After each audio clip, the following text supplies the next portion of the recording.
This video is going to demonstrate how to use the free Forms by Workload tool.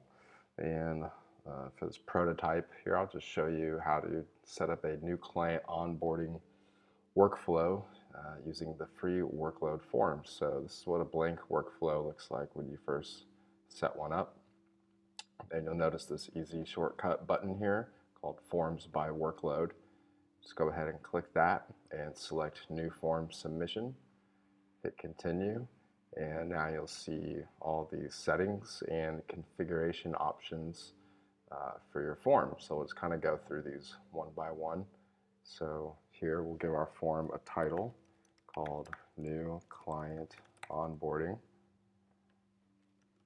Please fill out all required fields before submitting. That'll be the description. And now this section here allows you to add some customization. So you can customize the font that you want and the font size in the header. And then you can customize the font for each of the questions in the form and the size in pixels as well. And the text font, we'll also make that an Arial, and we'll give that a size 14 font. And then in the header here, you can add an image to the top of the header. So I have one already from Google that I will use. Let me just copy that and paste it here. So this only takes a URL. And then the theme, you can add a primary theme color. It uses hexadecimal, so we'll just say that our primary color is black. So that's 6 zeros to make it black. And now we have our first set of questions for our form.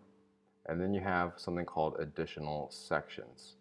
So questions are just what's going to appear on one single page. And let's say you have a very long form. You want to break that up into several different sections.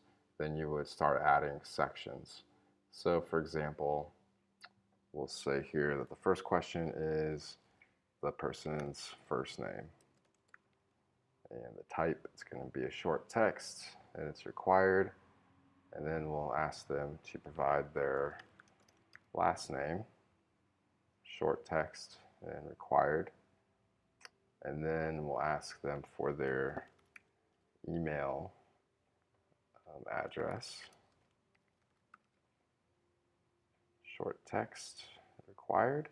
And that'll be enough for the first page. And now we're going to add an additional section here to grab more information. So we'll grab their phone number,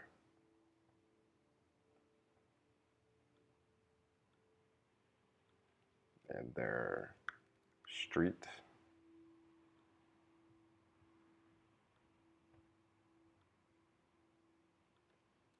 their city,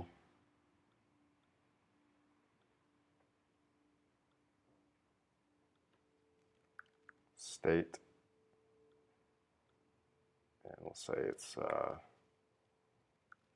2-letter abbreviation.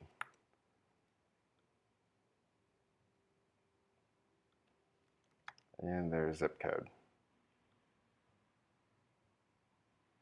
Okay, so now we should have a form that shows us on page 1 the first name, last name, their email address, and then on page 2 it's their phone number, their street, the city, state, zip code.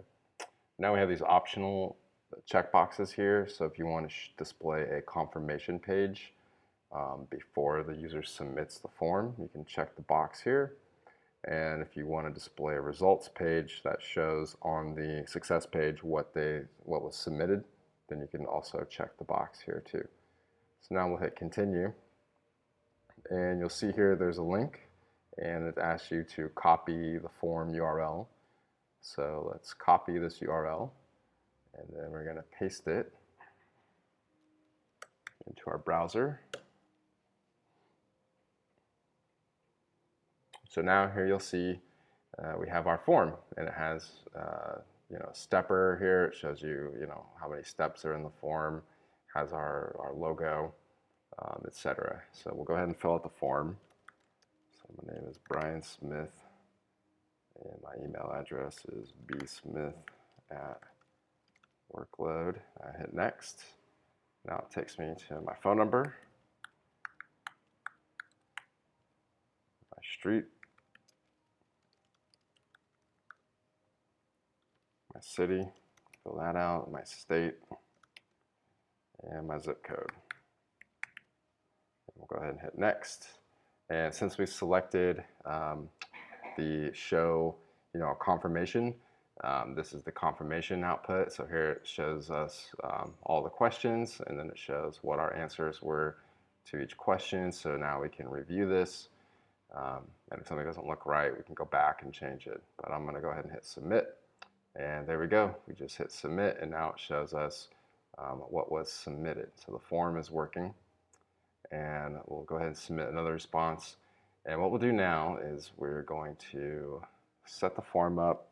We'll answer the questions just like we did before.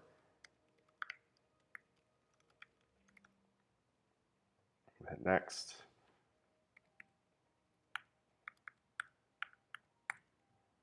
Put in our street, city, state, and zip. We'll hit next. And now before we hit submit, what we want to do now is capture this data that's coming. We want to capture it into our workflow. So we're going to go ahead and hit test trigger here.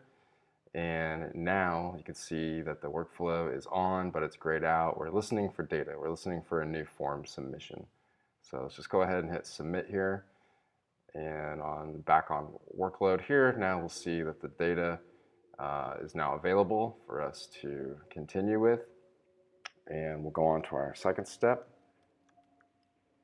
which will be in Service Titan. And we're going to create, let's see. Well, we're going to create a new client in Service Titan. And so in order to do that, we'll be using the create client API, and then we'll just be mapping the fields here. But you could use this to essentially add client onboarding to any CRM tool with any action that Workload has. So thanks for watching, and let us know if you have any questions.